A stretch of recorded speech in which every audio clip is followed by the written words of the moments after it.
Chromosome जिसे हम गुणसूत्र कहते हैं, जो ये आपको शरीर दिखाई दे रहा है, इनकी जितने भी अंग हैं वह कोशिका से ही मिलकर बने होते हैं और इसी एक कोशिका में एक केंद्रक उपस्थित होता है। उस केंद्रक में जो तंतुमय संरचना दिखाई दे रही है आपको, उसी को हम क्रोमैटिन कहते हैं। गुणसूत्र नहीं कहते, क्रोमोसोम नहीं कहते, उसको क्रोमैटिन कहते हैं। जब ये कोशिका मतलब विभाजित होता है, तो जब विभाजित होता है ना, तो यह संकुचित होकर ये जो तंतुमय दिख रहे हैं आपको, जालीदार संरचनाएं दिख रहे हैं जिसे हम क्रोमैटिन कहते हैं, वह क्रोमोसोम में परिवर्तित होता है, तो उसी को हम क्रोमोसोम कहते हैं। आप क्लास 11th वाले हैं और ये वीडियो भी जो है वो क्लास 11th वालों के लिए ही है जो बायोलॉजी लिए। अब आपका सब्जेक्ट क्या है? बायोलॉजी है, ठीक है। अगर आपको पूछे गुणसूत्र क्या है, तो आप जैसे मैंने अभी बताया वैसे बता सकते हैं, लेकिन एकदम डिटेल में पूछे कि गुणसूत्र की खोज किसने की थी, गुणसूत्र को देखा किसने था, गुणसूत्र क्या होता है, इसकी संरचना क्या होती है, कितने भागों का होता है, अगर प्रकाश सूक्ष्मदर्शी में अगर देखेंगे तो कैसा दिखाई देगा, इलेक्ट्रॉन सूक्ष्मदर्शी में देखेंगे तो कैसा दिखाई देगा, अगर ऐसा पूछे तो आप बता पाओगे? नहीं बता पाओगे। ये वीडियो जो है वह आपके लिए ही है, क्योंकि इसमें गुणसूत्र के बारे में हम अच्छे से चर्चा करने वाले हैं। तो गुणसूत्र को हम 4 भागों में डिवाइड करते हैं। अब उस 4 भागों को देखते हैं। अब ये 4 भाग कौन कौन से हैं उसको समझते हैं। देखिए, 4 भाग में हम हिस्ट्री ऑफ क्रोमोसोम्स देखेंगे, जिसमें हम गुणसूत्रों का इतिहास समझेंगे। फिर उसके बाद हम नंबर ऑफ क्रोमोसोम्स, गुणसूत्रों की संख्या, ठीक है। मोर्फोलॉजी देखेंगे, मोर्फोलॉजी ऑफ क्रोमोसोम, जिसमें गुणसूत्रों के आकारिकी समझेंगे। स्ट्रक्चर ऑफ क्रोमोसोम, तो हम आज की इस वीडियो में हम हिस्ट्री ऑफ क्रोमोसोम देखेंगे और नंबर ऑफ क्रोमोसोम्स देखेंगे। ये 2 टॉपिक पहले कंप्लीट करेंगे, फिर ये 2 टॉपिक कंप्लीट करेंगे नेक्स्ट वीडियो में, ठीक है। तो हिस्ट्री ऑफ क्रोमोसोम में सबसे पहले आए भैया हाफमैस्टर। अब हाफमैस्टर एक वैज्ञानिक है। हाफमैस्टर का मतलब एक आदमी है जिसका दिमाग हाफ है, ऐसा मत समझिएगा, ठीक है, क्योंकि ये हाफमैस्टर इनका नाम है, ठीक है। 1848 में ट्रेडेस्केंसिया नामक एक पौधा होता है, ट्रेडेस्केंसिया, ठीक है। ट्रेडेस्केंसिया नामक पौधों के पराग मात्र कोशिका में जब आप परागण की क्रिया पढ़ोगे 12th क्लास में, अभी 11th क्लास में नहीं है, बाकी 12th क्लास में है। जब आप 12th क्लास में जाओगे तब उसमें आप परागण की क्रिया को समझोगे, परागण क्या होता है, ठीक है। तो छोटा छोटा मैं बता देता हूँ कि फूल से फल बनने की क्रिया के बीच में एक परागण की क्रिया होती है, उसी को हम परागण कहते हैं, ठीक है ना। तो ये परागण है क्या? तो इसमें जो कीटे होती हैं, जो पतंगे होती हैं या हवा होती है, कई माध्यम से ये परागण की क्रिया होती है, जिसमें पुष्प के जो मतलब पुंकेसर है उसमें जो पराग कण होता है, उस पराग कण का स्त्री केसर के वर्तिकाग्र में निषेचन होकर, मतलब वर्तिकाग्र में जाकर निषेचित होकर एक फूल जो है वो फल का निर्माण करता है, ठीक है ना। मतलब फूल जो है वह फल में परिवर्तित होता है, तो उसी को हम परागण की क्रिया कहते हैं। अब वो परागण में, अब इसमें क्या बोल रहा है, पराग मात्र कोशिका। तो पराग मात्र कोशिका मतलब जिसमें पराग कण का निर्माण हो रहा है, उसी पराग मात्र कोशिका में इन्होंने, हाफमैस्टर ने ट्रेडेस्केंसिया नामक पौधे में देखा। अब इन्होंने सिर्फ देखा, अध्ययन नहीं किया। अब फिर उसके बाद आए अपने स्ट्रासबर्गर। अब ये बर्गर है ऐसा मत कहिएगा, स्ट्रासबर्गर इनका नाम है। ये भी एक क्या है, वैज्ञानिक है भाई, और कौन है, ठीक है। इन्होंने सेल डिवीजन मतलब होता है कोशिका विभाजन। कोशिका विभाजन के समय देखा। कोशिका विभाजन के समय तंतुवत जैसे आपको संरचना दिखाई दे रही है, उसी संरचना में इन्होंने इस गुणसूत्र को देखा, लेकिन इसको नाम नहीं दिया, ठीक है। इनका नाम तो अभी नामकरण हुआ नहीं है अभी फिलहाल, ऐसा आप समझिए। फिर उसके बाद आए डब्ल्यू वॉल्डेयर। इन्होंने अभिनंजन या ग्राम अभिनंजन के आधार पर इसे बताया। अब इसे कैसे बताया उसको हम डिटेल में अभी समझेंगे। सबसे पहले इसको आप स्क्रीनशॉट ले सकते हैं।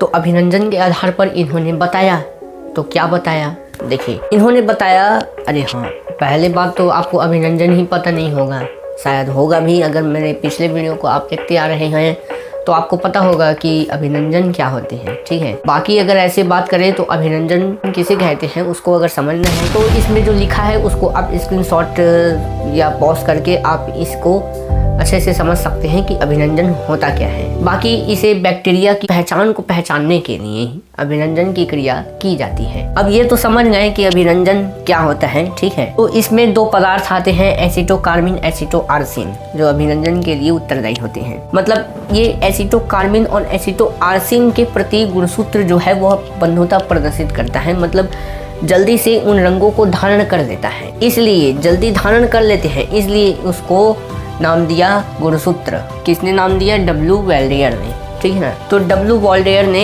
इन्हें गुणसूत्र नाम दिया। लेकिन इन्होंने ये भी बताया कि क्रोमेटिन जो होता है वह कोशिका विभाजन के समय संघनित हो जाता है, संकुचित हो जाता है और गुणसूत्र बनाता है, ठीक है। मतलब वो खुद ही गुणसूत्र बन जाता है एक प्रकार से, ठीक है। तो उन्होंने ऐसा बताया। किसने बताया? डब्ल्यू वॉल्डेयर ने, ठीक है। तो इन्होंने एक और बात बताई जीन के बारे में। तो ये जो गुणसूत्र होते हैं ना, वह जीन के वाहक होते हैं। अब ये गुणसूत्र जीन के वाहक होते हैं, ये कुछ समझ नहीं आ रहा। पहले तो आप जीन ही समझिए, ये जीन क्या होता है। तो मैं बताता हूँ कि जीन क्या होता है। तो ये स्ट्रक्चर जो दिख रहा है वो होता है डीएनए। ये स्ट्रक्चर जो दिख रहा है वो होता है गुणसूत्र। अब देखिए, जो डीएनए जो होता है वह एक तंतु होता है, ठीक है। तो इसकी जो श्रृंखलाएं होती हैं, मतलब डीएनए के ऊपर डीएनए, डीएनए के ऊपर डीएनए, ऐसी जो राउंडिंग जो शेप होती है वह बहुत ही ज़्यादा लंबी होती है। जब उसको आप खींचेंगे तो आपको कुछ लंबाई जैसी संरचनाएं दिख रही हैं। इसी लंबाई संरचनाओं को हम जीन कहते हैं। इसी लंबी संरचना को क्या कहते हैं? जीन कहते हैं। तो ये गुणसूत्र जो होता है वही ये जीन के वाहक होते हैं। अब आते हैं सर्नन वैज्ञानिक 1902।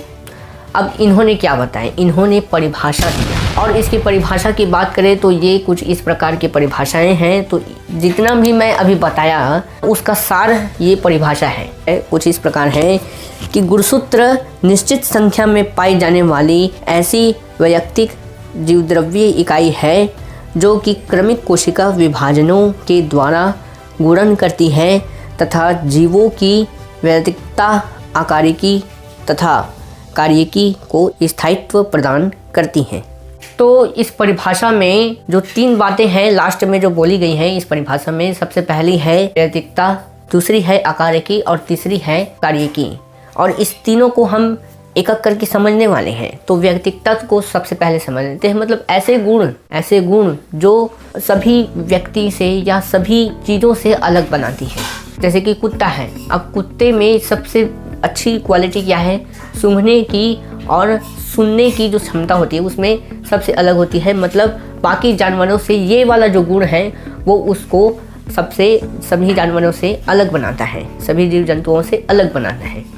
उसी प्रकार जो गुणसूत्र है वो उसकी भी एक वैल्यू है बायोलॉजी में जो उसको सबसे अलग बनाती है। जैसे कि ये जो है अनुवांशिक सूचना को एक पीढ़ी से दूसरी पीढ़ी में ले जाने का कार्य करता है। तो दूसरा है आकारिकी। आकारिकी को हम नेक्स्ट वीडियो में समझेंगे, ठीक है। अब यहाँ पास आता है कार्यकी। कार्यकी को भी हम नेक्स्ट वीडियो में समझेंगे। मतलब ये क्या क्या कर सकता है, इसके कार्य क्या हैं, ये हम समझेंगे। आकारिकी भी समझेंगे। लेकिन अब हम समझने वाले हैं नंबर ऑफ क्रोमोसोम्स, मतलब गुणसूत्रों की संख्या। अब हम नंबर ऑफ क्रोमोसोम देखते हैं, गुणसूत्रों की संख्या देखते हैं। अलग अलग प्रजाति में गुणसूत्र की संख्या जो होती है वह अलग अलग होती है, लेकिन एक ही जाति के जो जीवों में गुणसूत्र की संख्या एक ही होती है। कहने का अर्थ ये है, जैसे कि अगर हम अलग अलग जीवों की बात करें, कुत्ता, मेढक, बिल्ली, बकरी, ऐसे सब चीज़ें, मनुष्य, ये सब चीज़, तो इनमें ये अलग अलग प्रजाति हैं, तो इनमें अलग अलग गुणसूत्र पाए जाएंगे इनकी कोशिकाओं में, ठीक है। अब हम मनुष्य की बात करते हैं तो मनुष्य में 46 गुणसूत्र पाए जाएंगे, तो 46 ही पाए जाएंगे हर मनुष्य में। अब ये नंबर्स ऑफ क्रोमोसोम मतलब गुणसूत्र की संख्या देखिए। गुणसूत्र की जो संख्या होती है ना वह सभी जीवों में, सभी पेड़ पौधों में अलग अलग होती है। इस चार्ट के माध्यम से आप देख सकते हैं कि किसमें कितने प्रकार के गुणसूत्र होते हैं। ये कुछ उदाहरण आप ले सकते हैं, ठीक। अब देखिए यहाँ पास कायिक कोशिका में गुणसूत्रों की संख्या जो होती है वह 2n मतलब द्विगुणित मतलब डिप्लॉयड होती है। क्या होती है? डिप्लॉयड, ठीक है। अब यहाँ पास कायिक कोशिका क्या है? कायिक कोशिका होती क्या है पहले समझिए, फिर कायिक कोशिका के उदाहरण भी मैं समझाऊंगा आपको। देखिए कायिक कोशिका का अर्थ ये है, वैसे अगर आप जानते होंगे तो कमेंट कर सकते हैं, ठीक है। ऐसे कोशिकाएं जो लिंग का निर्धारण नहीं करती हैं उसे हम कायिक कोशिका कहते हैं। एक महिला है एक पुरुष है, उसमें जनन का निर्धारण करने वाली कोशिका को हम कौन सी कोशिका कहते हैं? युग्मकीय कोशिका कहते हैं, ठीक है, जो लिंग का निर्धारण करता है, ठीक है। अब देखिए कायिक कोशिका के उदाहरण क्या है? जैसे कि कवक है कि नहीं? जैसे कि कवक है और कौन से हो सकते हैं? बैक्टीरिया, है कि नहीं? अब इनमें क्यों एक बैक्टीरिया जब दूसरे बैक्टीरिया में बदलता है, मतलब जब इनकी कोशिका में विभाजन होती है, बैक्टीरिया की कोशिका में जब विभाजन होती है तो ये समान भागों में बढ़ जाते हैं एक बैक्टीरिया, ठीक है। तो इनमें कोई लक्षण जो होते हैं वह समान ही होते हैं, सभी लक्षण क्या होते हैं? समान होते हैं, तो इसलिए इनको कायिक कोशिका कहते हैं, ठीक है। इनमें हर चीज़ समान होती है, इनमें पता नहीं लगाना मतलब मुश्किल है कि कौन नर है कौन मादा है कि नहीं, इसलिए इनको कायिक कोशिका कहा जाता है। अब हम समझते हैं युग्मकीय कोशिकाओं को। देखिए युग्मकीय कोशिका मतलब जो लिंग का निर्धारण करते हैं उसे युग्मकीय कोशिका कहती हैं, ठीक है। जैसे कि अंडाणु है, शुक्राणु है। अंडाणु जो है वह मादा में पाई जाती है कि नहीं? शुक्राणु जो है वह नर में पाया जाता है, तो इसमें लिंग का निर्धारण हो रहा है, ठीक है। कि यहाँ पास 2n, ये 2n क्या है? ये n = 2 क्या है? इसको भी समझते हैं। देखिए 2n मतलब द्विगुणित, डिप्लॉइड, तो यहाँ पास कायिक कोशिका में डिप्लॉइड होगी। तो हम यहाँ पर बैक्टीरिया सेक्टीरिया की बात करेंगे तो उनमें जो गुणसूत्र होती है वह 2n प्रकार की होती है, मतलब द्विगुणित होती है, ठीक है। द्विगुणित मतलब इनमें एक जैसे की कोशिका है वह 2n है, 2n, जैसे कि ये बैक्टीरिया है।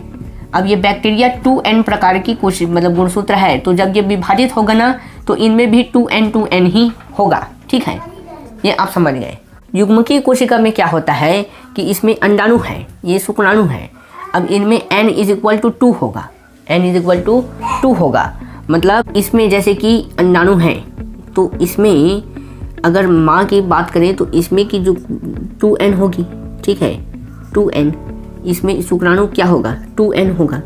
लेकिन जब गुणित करेगा तो इसमें का एक n, इसमें का एक n, और फिर उसके बाद क्या हो जाएंगे? 2n, जो संतति उत्पन्न होगी, ठीक है। ये आपको समझ में आ गया। युग्मकीय कोशिकाओं में जो गुणसूत्र मतलब युग्मकीय कोशिकाओं में जो गुणसूत्र होती है उसमें एक सेट पाया जाता है, मतलब मात्र सिर्फ एक, ठीक है।